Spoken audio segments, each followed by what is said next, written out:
menghendaki itu, tetapi dikatakan itu akan terjadi, saudara. Dan orang banyak kurang paham dan tidak mengerti, bahkan mungkin sampai confused kalau membicarakan tentang eskatologis. Makanya kitab Wahyu, apalagi secara khusus, banyak orang tidak suka membaca itu. Makin dibaca semakin membingungkan. Gimana nanti kedatangan kerajaan surga? Sedikit yang dipilih. Demikian firman Tuhan. Saudaraku, firman Tuhan pada minggu sore ini adalah sesuatu yang sangat penting bagi kita. Nats firman Tuhan pada minggu ke-19 setelah Trinitatis ini sesuatu yang krusial bagi kita. Karena ternyata kesanalah tujuan dan ujung kehidupan kita. Dari mulai dunia diciptakan, proses pertumbuhan penciptaan, dan berakhir finishnya menuju kepada rumah Bapa di sorga. Tetapi tidak semua saudara memahami tentang kerajaan sorga. Banyak orang menseminarkan, berdebat, berbicara, memberikan kemampuannya, membahas dengan berbagai nats ayat-ayat untuk mensederhanakan bahasa pengertian bagaimanakah nantinya berakhir dan siapakah yang layak untuk masuk ke dalam kerajaan sorga. Tapi ujungnya kadang orang semakin lama semakin membingungkan, dan akhirnya datang pertanyaan, siapakah yang layak untuk masuk ke dalam kerajaan sorga? Dan kapan itu akan terjadi? Lalu bagaimana untuk masuk ke sana? Saya, Anda, atau mereka sama-sama kita masuk ke dalam kerajaan sorga. Lalu bagaimana kita akan memasuki kerajaan sorga? Lalu bagaimana Allah memilih kita? Bagaimana Allah memanggil kita? Dan akhirnya menjatuhkan pilihannya kepada kita, orang beriman ini. Makanya saudaraku, sangat sulit untuk membahasakan tentang kerajaan sorga dan berbicara tentang eskatologis sangat susah untuk dipahami. Sudah itu dia berkata kepada hamba-hambanya, perjamuan kawin telah tersedia, tetapi orang-orang yang diundang tadi tidak layak untuk itu. Sebab itu pergilah ke persimpangan jalan dan undanglah setiap orang yang kamu jumpai di sana ke perjamuan kawin itu. Maka pergilah hamba-hamba itu dan mereka mengumpulkan semua orang yang dijumpainya di jalan-jalan, orang-orang jahat dan orang-orang baik.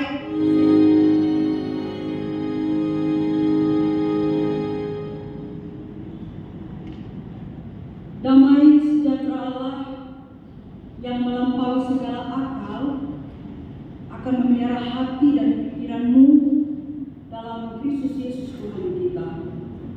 Amin. Shalom. Jemaat yang terkasih, pada minggu yang berbahagia ini kita akan disapa firman Tuhan yang tertulis di dalam Injil Matius pasal 22 ayat 1 sampai ayat yang ke-14. Saudaraku, saya akan bacakan kepada kita. Demikian firman Tuhan. Perumpamaan tentang perjamuan ingin menuliskan dengan caranya yang sederhana dan cermat mendengarkan ketika Yesus Kristus guru mereka mengajarkan, memperkenalkan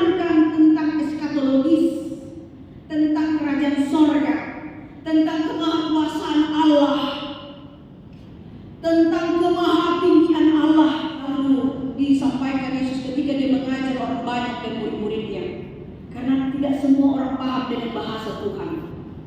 Karena tidak semua orang memberikan pesan spiritual ini, saudara, supaya kita memahami sebenarnya siapakah yang layak, siapakah yang tidak layak itu, dan siapakah mereka nanti, dan kita yang akan masuk ke dalam surga.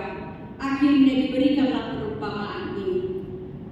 Yesus menyampaikan perumpamaan yang sangat luar biasa, dan akhirnya bisa mereka mengerti. Bagaimana bisa mereka mengerti?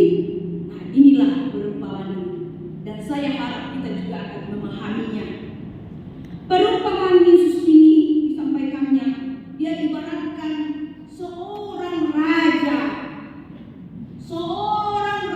yang memiliki kuasa dan kekayaan yang kaya raya, dan dia bermaksud untuk mengadakan suatu pesta perkawinan buat anak yang terkasih.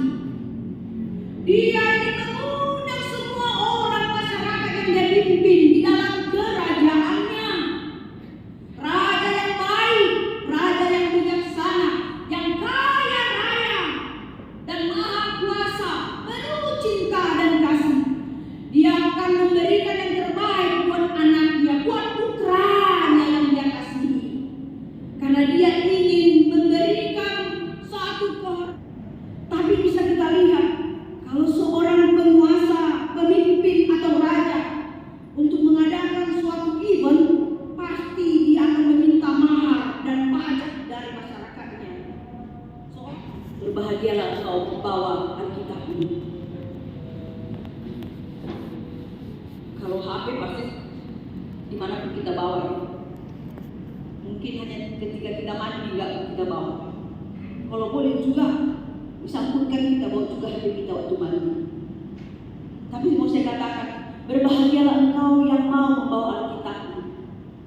Kamu akan mendapat musik dan tarian sukacita, karena yang mengundang adalah Bapa kita di surga. Jadi kalau kita diundang seperti itu, tidak ada yang bisa untuk membatalkannya. Kalau undangan itu terjadi bagi kita, pasti kita akan bersukacita. Karena undangan itu adalah undangan persekutuan Injil kita dengan putranya Yesus Kristus. Allah lah yang mengundang, dan pada saat itu, waktu itu akan tiba bagi kita. Tapi yang menariknya, saudara, ada 3 bagian yang diterangkan oleh Tuhan Yesus kepada murid-muridnya, supaya mereka mampu untuk memberitakan Injil Tuhan itu dengan benar, dengan tepat. Ada 3 yang disampaikan Tuhan Yesus dengan sifat karakter manusia. Manusia dulu di zaman Yesus, dan sampai juga manusia zaman sekarang. Bahkan mungkin zaman nanti itu berakhir. Ada 3 sifat karakter manusia yang diundang, dan bagaimana respon manusia itu ketika dia diundang. Kita lihat di ayat 3. Yesus kepada murid-muridnya dicatat, disampaikan, diwartakan, dan disebarkan melalui Injil Tuhan. Karena ada saatnya nanti Allah akan mengundang semua manusia yang diciptakan. Saudaraku, kalau sudah demikian seorang raja mengundang kita, bagaimanakah respon kita?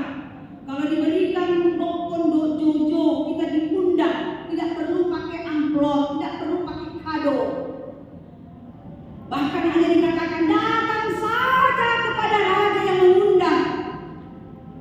Pasti respon kita akan datang dengan kerinduan kita. Kalau saya diundang seperti itu, saya akan datang. Sesibuk apapun saya akan datang. Anda mungkin juga kalau diundang dalam perayaan